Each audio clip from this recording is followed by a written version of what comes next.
Long day. Hello, America. Welcome back to the channel. I'm Jason. I'm TC.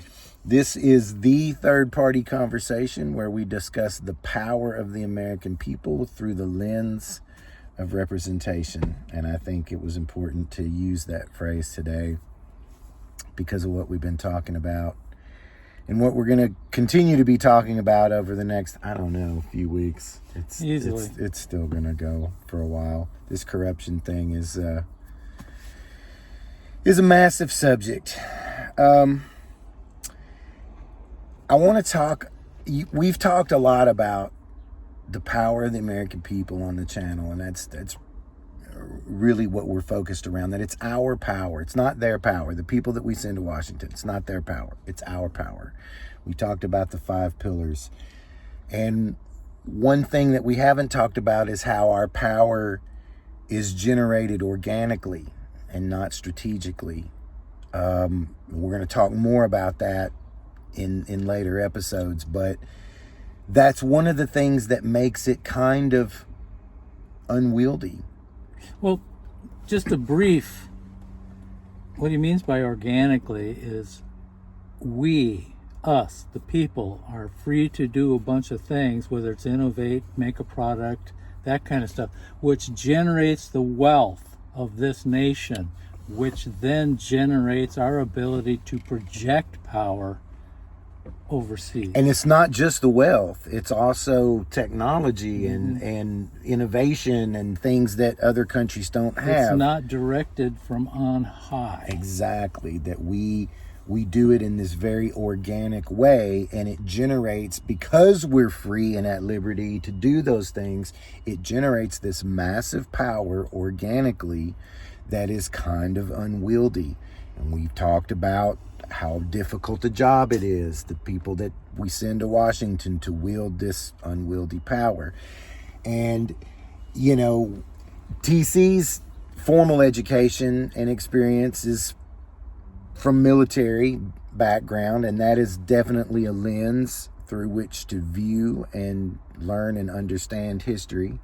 And my background formally, and a lot of my experience, is in the entertainment industry and in music and theater, and that too has a lens of history that in the education and in the experience. And in my background and my experience of storytelling, we use a lot of imagery, and imagery is something that's deep within the race, dating back to pictures painted on cave walls 40,000 plus years ago. Humans have always tried to use imagery to help us understand our existence and what we're doing.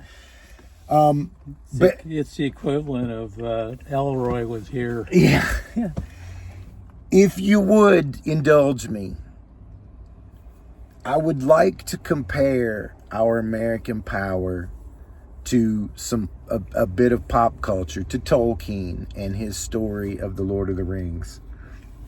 The Ring of Power in Tolkien's story is this unwieldy object bestowed with immense power to control, not just to enhance the person who's wielding it or holding it, but to actually control whoever's attempting to wield it.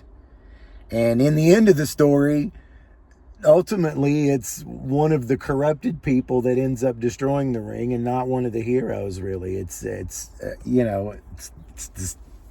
sad story of this thing that's just so unwieldy that there's only a few people that can even be in its presence and not become viscerally corrupted, enthralled by all of the things that could be done with this great power. And I admit that I would love to get my hands on this so I could do these great things for the people I care about, and king for a day and all of this. And folks, that, if you're familiar with the story, 3 wishes from a genie. If you're familiar with the story, I hope that can kind of give you an image of how I feel about the immense power of the collective American people and what we are sending these people into when we send them to Washington. And I got to tell you, for quite some time, I have felt like there are not too many of these people who are Frodo. And even the ones that are, or the ones that we send up there that... Remember, Frodo was almost corrupted by it. Yeah. The ones that we send up to Washington that would go there with the right heart oftentimes end up corrupted by a system that won't allow them to do the work that they want to do. And that's one of the reasons why we feel like busting up these coalitions, these two coalitions that have a monopoly. Two monopolies that have a stranglehold on how the power is wielded. Why we feel like busting that up is so critical. I mean, honestly, for the sake of the struggles that we are facing now, that we see happening in our government, for the sake of the problems that are hurtling at us at light speed of the future, and mostly because we just don't trust them anymore. We don't trust the system anymore. That we talked last week about how corruption can generate these other kinds of government that may have similarities to the way we do it, but they're not the same. And if we're not careful, we can end up blind walking ourselves into one of these governments and not have the liberties that we have today. And that brings us to where we left off, which is cronyism. Which brings us to cronyism. The classic definition is appointment of friends and associates to positions of authority without proper regard to their qualifications. But it's also about business being involved in government. So, first off, what is capitalism? Yaron Brook, during a 2012 interview at the Ayn Rand Institute, said it's about free markets, the separation of the state or the government from economics, any involvement in business. Which I agree with to an extent. Mm-hmm. I believe in a separation between the state and business for a bunch of reasons. The problem is it gets really, really muddy. It does, and which is what we're going to talk about. Yeah, it's complicated. But business abuses their position, which is whether child labor or polluting the environment, a hostile work environment, unsafe practices, or monopolies. Railroads, in the late 1800s, the railroad monopolies were across the country. They charged exorbitant prices because they could for shipping goods like farmers' crops, causing inflation across the nation. Kansas wheat to the New York City bakeries. That's a pretty straightforward example. People then, like now, struggled to put food on their table, were near revolt. And as a result of this inflation, huge profits were made, and owners like Leland Stanford, who created Stanford University in 1885, literally or figuratively or virtually, whichever term you want to use, essentially owned the California state legislature. Unsafe practices. You may have heard of the Radium Girls. The Radium Girls were female factory workers who contracted radiation poisoning from painting radium dials. These are the glow-in-the-dark watches, and people my age remember these things, with self-luminous paint.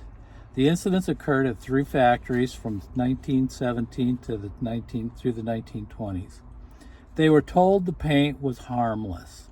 They were also told to make a fine point on their pen using it in their lips. And they ingested a ton of this stuff. One of the major hardships was exposure to pollutants, both with airborne bacteria, air, smog, chemical reactions, but most importantly, fire. So here we see, you already see that it gets very muddy. you can't let this free shit keep going on. We're not stronger as a nation if we're killing our own the people. members of our society that make us strong. So anyway. Yeah. The Triangle Waist Shirt Factory fire. This is probably one of the greatest examples. It was the deadliest fire in New York City history. Wiki's got an extensive article on this. It really is worth reading. Anyway, March 25th, 1911. Employees, mostly immigrant women. Remember, Ellis Island was taking a whole lot of new people in. Most of these people had poor education.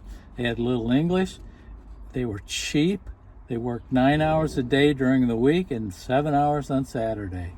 And they also worked on the 8th, 9th, and 10th floor of the building.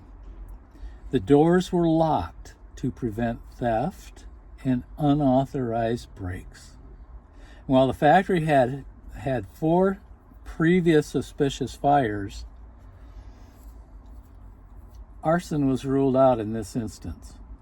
123 women and girls, ranging from 14 to 23, and 23 men died due to the fire, directly by the fire, smoke inhalation, falling, or jumping to their death. Some of them were trying to get down the elevator, down the cables and falling. Some of them were jumping out windows. The fallen bodies on the sidewalk prevented the fire department from actually getting to the building. But their hose would only shoot up to the 7th floor anyway. The owners were acquitted of first and second degree murder, but they were found liable for wrongful death, and they paid out about $75 per worker. But the insurance company paid them about $400 per worker. So they made a tidy $325 profit per worker. They went on to open a new place, and oh, by the way, they locked the doors there too. And they received a fine for it. The minimum of $20. As a result, the unions grew, the American Society of Safety Professionals was formed, and the politicians, who were labeled as goo-goo, as in do-gooders, got on the help the downtrodden bandwagon because, there's more voters than the masses, and laws were passed implementing better ingress-egress fire suppression methods. But they also implemented a 54-hour work week. Think about that for a minute. Subsequently, the government, in its role for the people, had gotten bigger to protect we, the people, and started to regulate business. And this is where it really starts getting muddy. We've got a mixed economy now. We're free to do some things. We've got regulations on the other side. And some of the regulations might be too much. Other places there's not any. Like AI, for instance. There may not be anything there yet. I would like to just chime in here right quick and say, remember that the Constitution we've talked about gives the people rights and the government authority. This is a situation where the government is stepping in and telling a business what they can and can't do. And people enjoy making the correlation that is a government telling an individual what they can and can't do. It's muddy. It's business, though. Yes. We talked about, what was that law or that ruling? Talking about a corporation as a person. Citizens United. Yeah. Well, that's my point, is that later on, we're going to talk later on about how do you get around that? You get around that by changing the law, by messing with words and going, oh, businesses are people too. And anyway, Go ahead. Yeah. So what's the business supposed to do? Are they supposed to ignore the law, comply with the law, or do they want to fight it like we have the ability to do? So they created lobbies. But other industries will use the lobby industry to force their competitors out of business. So, for instance, Microsoft. Sunscape and Sun, they couldn't compete, and they accused Microsoft of having a lobby. The Federal Trade Commission sued, and, quote, the fastest foot of government crushed innovation at Microsoft. Well, Microsoft responded with a lobby. They didn't care up until that point.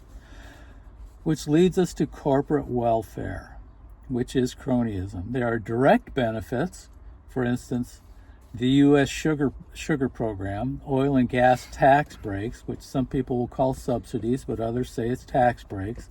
But you take a look at ExxonMobil alone, they paid $13.8 billion in income tax in 2024. However, they had a gross profit of $84 billion, so they netted $33 billion. Farm subsidies, as a result of poorly understood economic policies like the tariff during the first Trump administration, caused other nations to retaliate and started shopping other places because American prices were too high. It caused the American farmers to start going out of business. So the tariffs that were being brought into the United States were being redirected over to help subsidize the farmers. So once again, you and I paid the cost of this to subsidize the farming industry. Banking is heavily regulated. The banks successfully lobbied to get rid of the Glass-Steagall Act, which started in 1933 and was ended in 1999, which separated commercial banking from investment banking and was put in place to prevent another Great Depression. Understand, investment banking, particularly at the time, I mean, it still is, but at the time there was a separation, like he just said. Investment banking is very much a casino. It's very much gambling on betting on how the market is going to be up or down and who's going to make money and who's not. That is very different than commercial banking, which is helping people, helping people start businesses, helping people get homes and build their wealth and protect their assets. The deregulation of Glass-Steagall kind of allowed these things to merge and commingle, which we ended up in a crisis, which ultimately costed me a construction company. Anyway, go ahead. So the result was the 2008 housing bubble crash, the Great Recession, and 3.1 million foreclosure filings. People lost their homes.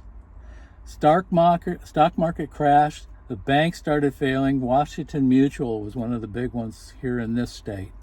And they're gone. Yeah. I just speak personally to that right quick. Just give you a little anecdote. Wait a minute. And businesses were lost. And businesses were lost. There's your cue. I was one of those. And let me just tell you, this is a little extra to boot.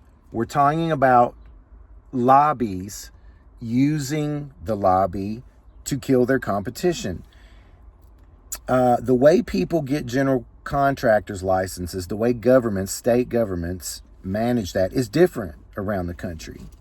And some places it's really easy, and some places it's very difficult. In the state of Tennessee, it is very, very difficult. You have to take a very dirty test. It is a long test. It's timed. It's complicated, very, very complicated, and it's very expensive. And then after you pass the test, the state government gets deep in your ass, your personal finances and what you own and how much value you actually have, under the guile of you might get sued, you might do it, but that's what insurance is for. All of this was done under the guile of protecting the housing market, but in reality, it was the very wealthy Home Builders Association that is very expensive to be a part of, and it's mostly wealthy home builder, general contractors, a part of that association that are trying to keep riffraff out, sideliners, make it difficult for people to build their own home, and certainly make it difficult for people who don't have deep pockets to hold a license. So that was one of the reasons that I ended up losing my company, because it cost me a ton of money to get my license. And then when the market crashed, there was no way for me to maintain my license. So the wealthy people win all the way around. Anyway. You and I ended up footing the bill because the banks were too big to fail, and nobody went to jail. That's a statement that should never be uttered in Western free market capitalism. Go ahead. So, direct compensation. There's also indirect compensation. Minimum wage, for instance. Robert Reich spoke about this. He says, after World War II, the federal minimum wage was about $5 an hour, which was ahead of the cost of living. No, not ahead of the cost. It was, yes, but they were ahead. It was ahead of productivity. And it rose in tandem with productivity until the 1960s. And during this period, unions were busted. While productivity rose, the wages actually declined. If minimum wage had kept up with productivity, we're producing more now, minimum wage would be about $25.50 an hour. And I think if you look at that number, $25.50 an hour, and think about what kind of purchasing power that actually has, you would probably be like, yeah, that should be a minimum wage. Well, essentially, because you spend it at the grocery store, you spend it and spend it and spend it. There's a trickle down on it. But minimum wage is at $7.25 since 2009. A full-time worker would make $14,500 a year. Health and Human Services states that the poverty level, an adjusted gross income, not a gross income, is $15,650 a year. In other words, $7.25 is below poverty wages, which brings us to Walmart as an example. In many states where Walmart operates, the minimum wage is the federal level minimum wage of $7.25. Further, Walmart avoids hiring full-time employees and thus avoids paying benefits like health insurance. Minimum wage forces those employees to go on SNAP and Medicare, and taxpayer dollars subsidize the corporation by supporting SNAP and Medicaid, because Walmart will not do it. In the state of Tennessee, Walmart helps the employees fill out the paperwork, the government paperwork. That's interesting. Mm-hmm. In 2024, Walmart earned $157 billion. In 23, they earned $147 billion. So that begs the question, who is really the freeloader? Exactly. Yeah. Meanwhile, the modern day version of the railroads are the tech bros. They set up lobbies to influence the government for their own benefits. So where are we? We've got a government filled with cronyism and entrenched power brokers who don't want to change the system. Corruption in the modern state, institutions no longer function for we the people, but have been captured by the elites.